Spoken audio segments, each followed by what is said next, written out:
تینوں قلندر اور خلیفہ جعفر، وزیر اور مسرور۔ تو وہ اٹھ کر باہر حوض پر بیٹھ گئیں۔ پھر انہوں نے مزدور کو بلایا اور سامنے 2 کتیاں بندھی ہوئی تھیں، ان کو لانے کا حکم دیا۔ مزدور نے ان دونوں کو لا کر سامنے کھڑا کر دیا۔ زبیدہ اٹھی اور چابک لے کر دونوں کتیوں کو اتنا مارا کہ خون جاری ہو گیا اور خود بھی تھک کر چور ہو گئی۔ اس کے بعد ان کو پیار کیا، زخم دھو کر باندھے اور پھر وہیں پہنچا دیا جہاں سے مزدور ان کو کھول کر لایا تھا۔ خلیفہ ہارون بہت متعجب ہوا اور چاہا کہ اس حال کو دریافت کروں، لیکن جعفر نے اشارے سے روکا۔ اس کے بعد پھر تینوں عورتیں گانے بجانے لگیں۔ امینہ نے ایک غزل شروع کی اور بہت پردرد لہجے میں گانے لگی، یہاں تک کہ زبیدہ وجد میں آ گئی اور اپنے تمام کپڑے پھاڑ ڈالے اور پیٹھ ننگی ہوئی۔ خلیفہ نے دیکھا کہ اس پر تازیانے کی نشان ہیں۔ اس کے بعد امینہ نے ایک غزل گائی تو یہی حال صافی کا ہوا، اس کی کمر پر بھی تازیانے کے نشان تھے۔ خلیفہ اور بھی حیران ہوا کہ ماجرا کیا ہے۔ جعفر نے کہا کہ صبح تک صبر فرمائیے، وعدہ خلافی مناسب نہیں، کل دربار میں طلب کر کے سب حال دریافت فرمائیے گا۔ اتنے میں وہ تینوں قلندر بولے کہ اس عجیب منظر کو دیکھنے سے تو بہتر ہے کہ رات کسی جنگل میں گزار لیتے۔ بادشاہ نے ان سے پوچھا کہ کیا تم اہل خانہ نہیں ہو؟ قلندر بولے کہ نہیں۔ خلیفہ نے سوچا کہ شاید وہ مالک کے خانہ ہوگا جو کتیوں کو لایا تھا، چنانچہ اس کو بلا کر دریافت کیا۔ وہ کہنے لگا میں بھی آپ ہی کی طرح اجنبی ہوں۔ زبیدہ کی غضبناک نگاہیں۔ ہارون رشید کا استعجاب اتنا بڑھ گیا تھا کہ اس میں ضبط کی طاقت نہ رہی، چنانچہ اس نے مزدور سے کہا کہ تم دریافت حال کرو۔ مزدور زبیدہ کی طرف متوجہ ہوا اور کہنے لگا یہ سب لوگ بے حد حیران ہیں کہ آپ نے کتیوں کو کیوں مارا اور پھر پیار کیا، اور آپ کے اور اپنی ہمشیرہ کے جسم پر تازیانوں کے نشانات کیسے ہیں، اور اشعار سن کر آپ اس قدر بے قرار کیوں ہوئیں؟ زبیدہ نے سب کو مخاطب کر کے پوچھا کہ یہ مزدور جو کچھ کہہ رہا تھا صحیح ہے کہ آپ ہمارا حال دریافت کرنا چاہتے ہیں؟ سب نے یک زبان ہو کر کہا بے شک، ہم اصل راز معلوم کرنے کے مشتاق ہیں۔ لیکن جعفر خاموش رہا۔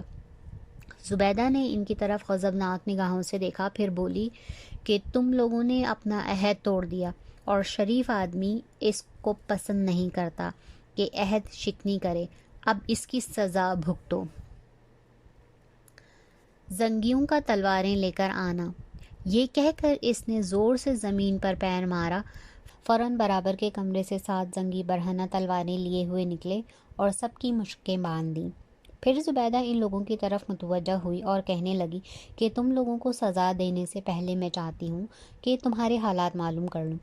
قلندروں سے پوچھا کیا تم آپس میں بھائی ہو، اور کیا سبب ہے کہ تم تینوں ایک چشم ہو؟ قلندروں نے عرض کیا کہ ہم بھائی نہیں ہیں، بلکہ آج صبح سے بیشتر ہم نے ایک دوسرے کو دیکھا بھی نہیں تھا، اتفاقاً ایک جگہ اکٹھے ہو گئے۔ ہم تینوں شہزادے ہیں اور ہماری داستانی مصیبت ایک عجیب کہانی ہے۔ اس کے بعد زبیدہ نے جعفر و خلیفہ مسرور سے دریافت کیا۔ جعفر نے بڑھ کر کہا ہم سوداگر ہیں اور اپنا حال شروع ہی میں آپ کو سنا چکے ہیں۔ زبیدہ نے غلاموں کو حکم دیا ان کی مشقیں کھول دو، لیکن ان کی حفاظت کرتے رہو کہ یہ کوئی گستاخی نہ کر سکیں۔ سب سے پہلے مزدور نے اپنا حال بیان کیا۔ مزدور کی کہانی۔ اے محترم خاتون، میں اسی شہر بغداد کا رہنے والا ہوں اور مزدوری کر کے اپنا پیٹ پالتا ہوں۔ آج صبح آپ کی ہمشیرہ نے بازار سے کچھ سامان خریدا اور میرے سر پر رکھوا کر یہاں لائیں۔ باقی حال آپ کے سامنے گزر ہی چکا ہے۔ زبیدہ نے یہ سن کر حکم دیا کہ اچھا، تم فوراً یہاں سے نکل جاؤ۔ مزدور ہاتھ باندھ کر بولا کہ تعمیر ارشاد میں عذر نہیں، تاہم اتنی رعایت چاہتا ہوں کہ ان لوگوں کا حال سن لوں۔ قلندروں میں سے ایک قلندر آگے بڑھا اور اپنا حال یوں بیان کرنا شروع کیا۔ پہلے قلندر کی آپ بیتی۔ میں ایک بادشاہ کا لڑکا ہوں۔ میرے چچا بھی ایک علاقے کے حاکم تھے۔ مجھے چچا کے یہاں جانے کا بہت کم اتفاق ہوا تھا، مگر ایک مرتبہ میں اپنے والد سے اجازت لے کر چچا کے یہاں گیا۔ وہاں میرے چچا زاد بھائی نے بہت آؤ بھگت کی۔ وہ میرا ہی ہم عمر تھا، چند روز میں ہم بہت بے تکلف دوست بن گئے۔ ایک روز میرا بھائی کہنے لگا کہ مجھے تم سے ایک ضروری کام ہے۔ اگر تم قسم کھاؤ کہ کسی سے ظاہر نہیں کرو گے تو میں تم سے کہوں گا۔ میں چونکہ اس سے کافی مانوس ہو چکا تھا اس لیے بے تکلف قسم کھائی۔ وہ کہنے لگا کہ اچھا تم یہیں ٹھہرو، میں ابھی آتا ہوں۔ تھوڑی دیر میں وہ ایک نوجوان حسین لڑکی کو ساتھ لیے ہوئے آیا اور مجھ سے کہنے لگا اس کو فلاں باغ میں لے چلو اور میں ابھی آتا ہوں۔ میں اس لڑکی کو لے کر باغ میں پہنچ گیا جہاں اس نے کہا تھا۔ کچھ دیر بعد وہ ایک ٹوکری میں کھانا اور سراہی میں پانی لے کر آ گیا۔ پھر اس نے ایک جگہ سے زمین کھودنی شروع کی۔ کچھ کھدائی کے بعد ایک دروازہ نمودار ہوا۔ میرا چچہرا بھائی اور وہ لڑکی اپنے سامان کے ساتھ اندر چلے گئے اور فوراً دروازہ بند کر لیا اور مجھ سے کہہ دیا کہ مٹی ڈال کر اوپر سے برابر کر دو۔ میں نے آوازیں بھی دیں لیکن انہوں نے کوئی جواب نہ دیا۔ میں اپنی قسم سے مجبور تھا، مٹی برابر کر کے گھر واپس چلا گیا، لیکن طبیعت پریشان تھی۔ چچا باہر شکار کھیلنے گئے ہوئے تھے۔ میں نے ان کی واپسی کا انتظار نہیں کیا اور شکارگاہ ہی میں ان کو اطلاع کر کے خود اپنے وطن واپس چلا آیا۔ میں جب شہر کے قریب پہنچا تو معلوم ہوا کہ میرے والد کا انتقال ہو چکا ہے اور نمک حرام وزیر نے ملک پر قبضہ کر لیا ہے۔ جیسے ہی میں شہر میں داخل ہوا، سپاہیوں نے مجھے گرفتار کر لیا اور نمک حرام وزیر کے پاس لے گئے۔ وزیر مجھ سے پہلے ہی بہت ناراض تھا کیونکہ ایک بار بچپن میں میرے ہاتھ سے اس کی آنکھ میں غلیل لگ گیا تھا جس سے اس کی ایک آنکھ ضائع ہو گئی۔ اب اس کو انتقام کا موقع مل گیا۔ مجھے دیکھتے ہی وہ غصے میں بھر گیا اور میری آنکھ میں انگلی ڈال کر آنکھ باہر نکال لی۔ پھر ایک شخص کو حکم دیا کہ اس کو لے جا کر قتل کر دو۔ وہ شخص میرے باپ کا وفادار تھا۔ شہر سے باہر جا کر اس نے مجھے چھوڑ دیا اور کہہ دیا کہ آپ ادھر نہ آئیے گا ورنہ میری اور آپ کی زندگی کی خیر نہیں۔ میں وہاں سے بھاگ کر پھر چچا کے پاس آیا اور سب حال سنایا۔ چچا اپنے لڑکے کی گمشدگی سے پہلے ہی بہت مغموم تھے، میری طبیعت دیکھ کر اور مغموم ہوئے۔ اس وقت میں نے یہ مناسب سمجھا کہ انہیں ان کے بیٹے کا اصل قصہ سنا دوں تاکہ ان کو کچھ تسلی ہو۔ چنانچہ میں نے اپنی قسم توڑ دی اور سب واقعہ چچا سے بیان کر دیا۔ چچا اسی وقت باغ میں گئے اور زمین کھود کر اس تہہ خانے میں داخل ہوئے۔ وہاں جا کر کیا دیکھتے ہیں کہ میرا چچا زاد بھائی اور وہ لڑکی ہم آغوش لیٹے ہیں۔ قریب جا کر دیکھا تو وہ مردہ تھے۔ میرے چچا نے غصے کے عالم میں کہا، اچھا ہوا دونوں مر گئے، دنیا میں بھی ان کو سزا مل گئی اور قیامت کے روز بھی دوزخ میں جلائے جائیں گے۔ میں نے حیرت سے چچا کی طرف دیکھا کہ ان کو غم سے زیادہ غصہ ہے، تو وہ کہنے لگے کہ یہ بدنصیب لڑکی جس کے ساتھ یہ پڑا ہوا ہے اس کی حقیقی بہن ہے۔ مجھ سے پوشیدہ اس نے یہ تہہ خانہ تعمیر کرایا تھا اور تمہیں دھوکہ دے کر اپنی بہن کے ساتھ یہاں آ گیا۔ اس کے بعد ہم وہاں سے واپس چلے آئے۔ ابھی چند روز بھی آرام سے نہ رہنے پائے تھے کہ وہی نمک حرام وزیر فوج جمع کر کے میرے چچا کے ملک پر بھی چڑھ آیا۔ ہمارے پاس ساز و سامان بہت کم تھا اور فوج بھی زیادہ نہ تھی، اس لیے شکست کھائی۔ میرے چچا بھی لڑائی میں کام آ گئے۔ مجبوراً مجھے وہاں سے بھی بھاگ نکلنا پڑا۔ اب دنیا میں کوئی ٹھکانہ نہ تھا۔ میں نے قلندرانہ وضع اختیار کر لی اور جگہ جگہ پھرنے لگا۔ چنانچہ آج میں بغداد میں پہنچا تھا اور ان تینوں قلندروں سے بھی آج ہی ملاقات ہوئی تھی۔ یہ قصہ سن کر زبیدہ نے اس کو چھوڑ دیا۔ وہ قلندر بھی ایک سمت کھڑا ہو گیا تاکہ باقی لوگوں کی داستان سن سکے۔ دوسرے قلندر کی داستان۔ اب دوسرا قلندر اٹھا اور اس نے اپنا قصہ سنانا شروع کیا کہ میں ایک بادشاہ کا لڑکا ہوں۔ میرے والد نے میری تعلیم کے لیے لائق اتالیق مقرر کیے اور میں مدت تک ان سے ہر قسم کے علم و فنون سیکھتا رہا۔ قرب جوار میں میری قابلیت کی شہرت ہو گئی اور سب بادشاہ مجھے عزت کی نظر سے دیکھتے رہے۔ ایک بار ہندوستان کے ایک راجا نے مجھے اپنے یہاں مدعو کیا۔ میں کچھ آدمی لے کر سفر پر روانہ ہو گیا۔ راستے میں قزاقوں کے گروہ نے ہمیں گھیر لیا۔ آپس میں بڑی زوردار جنگ ہوئی، گو ہم بہت بہادری سے لڑے اور جم کر مقابلہ کیا، لیکن ہماری جمعیت بہت کم تھی اور قزاقوں کا گروہ بہت زیادہ تھا۔ شہزادہ ڈاکوؤں کے نرغے میں۔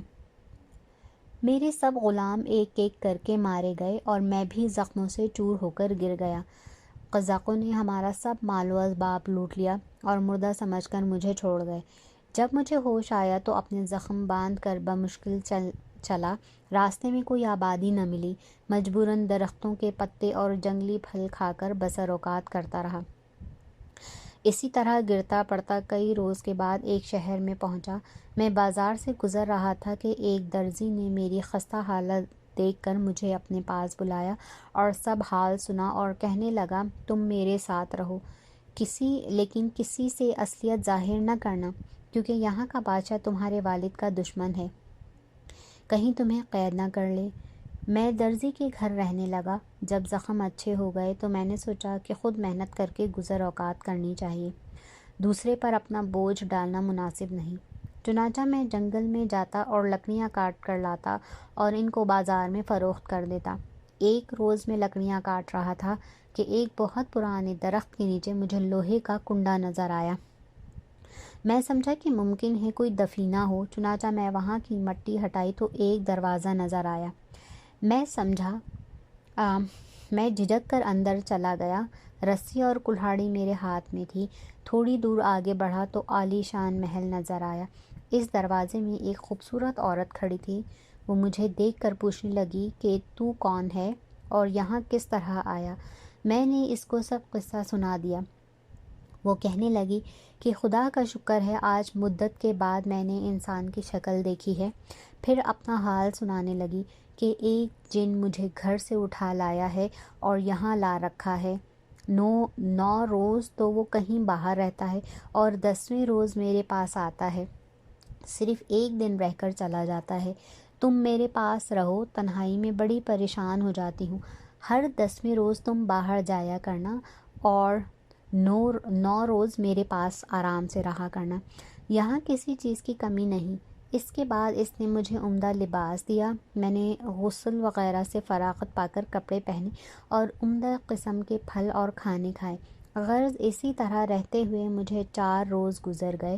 5ویں روز حسینہ کے سرہانے مجھے ایک آئینہ نظر آیا۔ میں نے دریافت کیا کہ یہ کیا ہے؟ کہنے لگی، یہ طلسم ہے، جب مجھے جن کو بلانا ہوتا ہے تو میں اسے ہاتھ لگا دیتی ہوں اور جن آ جاتا ہے۔ میں نے اپنے دل میں خیال کیا کہ اگر آئینہ کو توڑ دیا جائے تو یقیناً وہ جن مر جائے گا، یا اس کو ایسا صدمہ ضرور پہنچے گا کہ وہ اس عورت پر قابو نہ رکھ سکے گا اور ہم دونوں یہاں سے آزاد ہو جائیں گے۔ میں نے موقع پا کر اس طلسم کو توڑ دیا۔ عورت بولی، بہت برا ہوا، اب فوراً یہاں سے نکل جاؤ، جن آتا ہی ہوگا، وہ دونوں کو زندہ نہیں چھوڑے گا۔ میں وہاں سے بھاگا، لیکن جلدی میں اپنی رسی اور کلہاڑی وہیں بھول گیا۔ اتنے میں جن آ گیا اور اس عورت سے پوچھنے لگا کہ کیا معاملہ ہے۔ وہ بولی، کچھ نہیں، نشے کی حالت میں یہ طلسم میرے ہاتھ سے ٹوٹ گیا۔ جن نے رسی اور کلہاڑی دیکھ کر غصے میں بھر کر پوچھا، یہ کہاں سے آئی؟ وہ عورت کہنے لگی، مجھے معلوم نہیں۔ جن نے کہا، تو جھوٹ بولتی ہے، یقیناً یہاں کوئی آدم زاد آیا ہے، اور اس کو مارنے لگا۔ میں دروازے کے پاس چھپا ہوا سب کچھ دیکھ رہا تھا۔ اب مجھ سے صبر نہ ہو سکا۔ میں نے اپنے کپڑے اتار کر ایک طرف ڈال دیے اور بھاگ کر پھر اسی درزی کے مکان میں چھپ گیا۔ مجھے آئے ہوئے زیادہ دیر نہیں گزری تھی کہ درزی اندر آیا اور کہنے لگا، تمہیں ایک بوڑھا بلاتا ہے اور تمہاری کلہاڑی جو تم جنگل میں بھول آئے تھے لایا ہے۔ یہ سن کر میں ڈرا، لیکن اتنی دیر میں وہ بوڑھا خود ہی اندر چلا آیا اور میرا ہاتھ پکڑ کر آسمان کی طرف اڑ گیا، پھر اسی مکان میں لایا جہاں وہ عورت 4 دن تک رہے تھے۔ اس کے بعد عورت کی طرف متوجہ ہو کر کہنے لگا، جن، عورت اور شہزادہ، یہ ہے تمہارا وہ عاشق۔ وہ بولی کہ میں اس کو جانتی بھی نہیں ہوں کہ یہ کون ہے۔ جن نے کہا کہ اگر تو سچی ہے تو میرے سامنے اپنے ہاتھ سے اسے قتل کر۔ عورت بولی کہ اول تو مجھ میں اٹھنے کی تاب ہی نہیں، اور اگر اٹھوں بھی تو ایک بے گناہ کو کیوں قتل کروں؟ پھر جن کو مجھ سے کہنے لگا، اچھا تم اس کو قتل کرو تاکہ مجھے یقین آ جائے کہ تمہارا اس سے کوئی تعلق نہیں ہے۔ میں نے کہا، آپ ہی غور کیجئے کہ ایک بے گناہ عورت کو قتل کر کے میں اپنی عاقبت کیوں خراب کروں؟ جن غصے کی حالت میں تھا، اس نے تلوار اٹھا کر پہلے تو عورت کا ہاتھ کاٹا اور پھر گردن اڑا دی، اور پھر مجھ سے کہنے لگا، کیونکہ تمہارا جرم مشتبہ ہے اس لیے قتل تو نہیں کرتا، لیکن تمہیں بندر بنائے دیتا ہوں تاکہ احتیاط کرو۔ شہزادہ بندر کی صورت میں۔ میں بہت چیخا، رویا، پیٹا، مگر اس نے ایک نہ سنی اور مجھے بندر بنا کر نکال دیا۔ میں 1 مہینہ تک ادھر ادھر پھرتا رہا، آخر ایک دن کنارے دریا کے پہنچ گیا، جہاں سے جہاز کسی سمت سفر کرنے کو تیار تھا۔ میں بھاگ کر جہاز میں سوار ہو گیا۔ اہلِ جہاز مجھے مارنے دوڑے۔ میں پریشانی کی حالت میں جگہ جگہ سر چھپاتا پھرتا تھا۔ شور و غل سن کر کپتان آ گیا۔ میں اس کے قدموں میں لپٹ گیا۔ اس کو میری حالت پر رحم آیا اور مجھ کو اپنے پاس رکھ لیا۔ جہاز کچھ دن سفر کرتا رہا۔ اس دوران میں نے کسی کو پریشان نہیں کیا، بلکہ جہاز کے کپتان کی خدمت کرتا رہا۔ آخر جہاز کسی بندرگاہ پر پہنچا اور وہیں لنگر ڈال دیے۔ ابھی لوگ جہاز سے اترنے نہیں پائے تھے کہ کچھ آدمی وہاں کے بادشاہ کی طرف سے جہاز پر آئے اور کہنے لگے، ہمارے ملک کا وزیر مر گیا ہے اور بادشاہ نے حکم دیا ہے کہ میں اپنا وزیر اس شخص کو مقرر کروں گا جو پہلے وزیر اعظم کی طرح خوش نویس ہوگا۔ اس لیے آپ میں اگر کوئی صاحب اچھا لکھنا جانتے ہیں تو ہمارے ساتھ چلیں اور بادشاہ سے ملیں۔ یہ کہہ کر ان لوگوں نے کچھ کاغذ اور قلم دوات نکالی تاکہ اگر کوئی شخص چلنے کو تیار ہو تو پہلے اس کا ابتدائی رسم الخط دیکھ لیا جائے۔ میں یہ کارروائی دیکھ رہا تھا۔ میں نے اچک کر ان کے ہاتھ سے کاغذ لے لیا اور ایک طرف ہو کر کھڑا ہو گیا۔ وہ سمجھے کہ اب یہ کاغذ پھاڑ دے گا، اس لیے مجھے مارنے دوڑے، لیکن کپتان جو میرے خصائل سے واقف ہو گیا تھا کہنے لگا، صبر کرو اور دیکھو کہ یہ کیا کرتا ہے۔ میں نے قلم و دوات لی اور بیٹھ کر اطمینان سے اس کاغذ پر چند شعر لکھے۔ سب لوگ میری حرکتوں پر حیران تھے۔ میں نے وہ کاغذ بادشاہ کے کارندوں کو دے دیا۔ وہ میری خوشخطی دیکھ کر انگشتے بدندہ رہ گئے اور مجھے لے کر بادشاہ کی خدمت میں حاضر ہوئے اور کل ماجرا بیان کیا۔ بادشاہ بہت خوش ہوا اور مجھے اپنے پاس رکھ لیا۔ میں نے بادشاہ کی شان میں کچھ قصیدے لکھے اور پیش کیے۔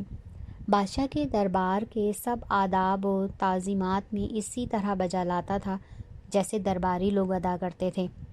بادشاہ اور سب لوگ میری حرکتوں سے متعجب تھے۔ ایک روز بادشاہ مجھے اپنے ساتھ زنانہ خانہ میں لے گئے تاکہ خواتین کو بھی میرے کمالات دکھائیں۔ جس وقت میں اندر گیا تو شہزادی نے فوراً پردہ کر لیا اور باپ سے کہنے لگی، آپ نامحرم کو کیوں گھر میں لا رہے ہیں؟ بادشاہ نے تعجب سے پوچھا کہ یہاں کون غیر ہے؟ شہزادی کہنے لگی کہ یہ بندر جو آپ کے ساتھ آ رہا ہے حیوان نہیں بلکہ انسان ہے، اور کسی نے سحر کر کے بندر کی شکل بنا دی ہے۔ بادشاہ نے کہا، کیا تم اس کو اصلی حالت میں لا سکتی ہو؟ شہزادی کہنے لگی، جی ہاں۔ بادشاہ بولا، پھر کوشش کرو۔ شہزادی نے اسی وقت ایک حصار بنایا اور اس میں بیٹھ کر کچھ پڑھنا شروع کر دیا۔ تھوڑی دیر میں ایک غبار سا چھا گیا اور اس کے بعد وہی جن سامنے آ کھڑا ہوا جس نے مجھے بندر بنایا تھا۔ شہزادی نے کہا، جن سے ملعون تم نے وہ قسم توڑ دی جو حضرت سلیمان علیہ السلام کی کھائی تھی، اور پھر شرارت شروع کر دی۔ وہ جن کچھ نہ بولا اور شیر کی شکل بن کر شہزادی پر حملہ آور ہوا، لیکن شہزادی پہلے ہی تیار تھی۔ اس نے فوراً تلوار سے اس کی گردن الگ کر دی۔ اس کے بعد وہ بچھو کی شکل میں سامنے آیا۔ شہزادی سانپ بن کر لڑنے لگی، بچھو عقاب بن کر اڑنے لگا تو شہزادی عقاب سیاہ بن کر پیچھے چلی، دونوں نظروں سے پوشیدہ ہو گئے۔ تھوڑی دیر بعد زمین شق ہوئی اور اس میں 2 بلیاں لڑتی ہوئی نکلیں۔ یکایک ایک بلی بھیڑیا بن کر دوسری پر جھپٹی۔ وہ بلی ایک چھوٹا سا کیڑا بن کر قریب پڑے ہوئے انار میں گھس گئی۔ وہ انار اوپر اٹھنا شروع ہوا۔ بھیڑیے نے پنجے مارے، انار زمین پر گر پڑا اور ٹوٹ کر دانے بکھر گئے۔ بھیڑیا مرغ بن کر سب کو کھا گیا، صرف ایک دانہ حوض میں گر گیا اور مچھلی بن کر تیرنے لگا۔ مرغ بھی ناکو بن حوض میں کود پڑا۔ پھر معلوم نہیں کیا ہوا، صرف اتنا ہی نظر آیا کہ تمام حوض کا پانی متلاطم ہے اور کچھ دیر میں تلاطم بند ہو گیا۔ شہزادی اور جن کی جنگ۔